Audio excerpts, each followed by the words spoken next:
Tutski. No, thank you, though. All right, welcome back. Another weekly watch list. This time getting it done on a Sunday, December 10th for this week. Let's get into it. I want to start off with a quick review of last week's names, some of the positions I'm in, and I think this one will be a little bit shorter because not much has changed. I only have 2 names that I've added. So without further ado, let's get into it. So I talked about Tesla. Tesla is still in this range. It had a pretty decent day on Friday, and as you can see, the MAs are catching up. If it breaks out to the upside, that's what I'm looking for. So already in a position on this one. If we go down below the box at any point, that will be my stop loss. You can see I have an alert set up. So that's Tesla. Stays on, doesn't move, and we keep rolling with it. Next up, we talked about Walmart, or I think I at least mentioned it, and it did not have a good week. As you can see, broke below this zone. Haven't initiated any moves on it. I was actually thinking about shorting it when it dropped below here, which would have been not a bad scalp to the downside. But again, it's very resistant, and if you pop up to the weekly, it's right next to the 100 MA there. And yeah, we'll kind of see what happens, but not a good look for Walmart if you want to go long. I would not play reversal here just yet. I would wait for an actual decent bounce and some kind of strength. So keeping an eye on it, but not initiating any moves.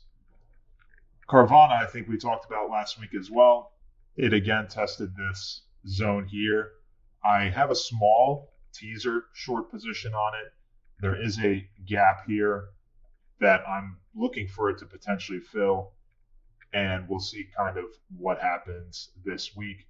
Not a major position by any means. I usually put on a 1 option contract trade just to kind of keep it in my portfolio and be able to sort of track it when it does move out of this zone. So if you can see what I'm talking about, this would be sort of the new zone that it's in, probably lower like that.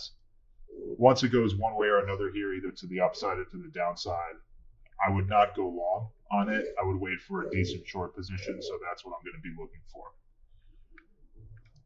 With that out of the way, SPCE.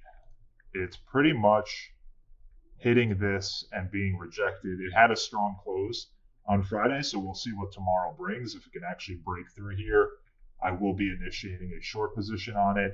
So let's see kind of how that plays out. Still on the list. I missed the first one. So I talked about this last week. This is the China large cap ETF. Again, did not have a good close on Friday, had a slight bounce in the middle of the week, but closed even lower at new lows. As you can tell on this indicator right here, very oversold, but still cautious. I do have a position. You can see on the weekly, it looks really bearish. I do have a position in this still that's, down a good amount. So we'll probably ride or die. I thought about selling potentially on the small bounce, but these options are out or dated, I think, for March. I think I have a couple for February, but mostly March. So there's a lot of time on this play. Hopefully it doesn't go down past, you can kind of see this zone here. If it goes into that, I don't think I'll be averaging down or anything like that. I generally don't do that unless the sort of idea is still valid, because this could definitely go potentially a lot lower, as you can see kind of in the historical since it started. But we will see what happens this week and kind of reassess at the end of the week. Again, these options are out for March, so nothing too crazy there. New item I added to the list for this week is Berkshire Hathaway. As you all know, this is Warren Buffett's company, and they always make a ton of money. The reason I chose this was because it had a nice run up here, as you can see, kind of like that. And now it's retraced and consolidated a bit.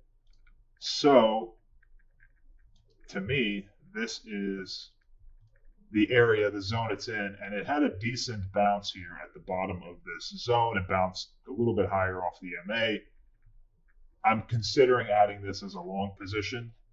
If you look on the weekly, you can see just a slight consolidation kind of touching the MAs there. And there's still room. So if I were to take a position here, my stop loss would be probably 350, something like that. If it continues to the downside, stop out at 350 and then look to maybe re-enter somewhere lower, somewhere in the 335s area, because you can see this zone here. And also this one, although that's not as strong in my opinion. I think probably the strongest area is something like this, with the bottom being around there. So we'll see what happens. I think if we do bounce and start the week off strong, it definitely has a move up to 360 again, and this would be probably a 2 to 3 week play, in which case I would probably be targeting the February options. And last but not least, EDR. This is Endeavor Group. I think they control the UFC and the WWE, and they IPO'd, if I'm not mistaken, 2021. Their earnings report released, and you can see this huge run up, and it's been kind of trading in this zone here for the longest time. And I think a break above 25, 26 area, you can see it move up to 30. So that's kind of what I'm looking at here. If you look on the daily, we've been sort of just stuck in this area here between 23, 24, and 25. I would actually probably move this a little bit lower, something like that, and probably move this a little bit higher, something like that, with a couple of outliers here and there. I wouldn't mind shorting this either if it goes back down to the downside, because I think there's another zone right here that we could target on the downside. So if it broke below 2380, something like that, you can target a move to this zone to retest this MA.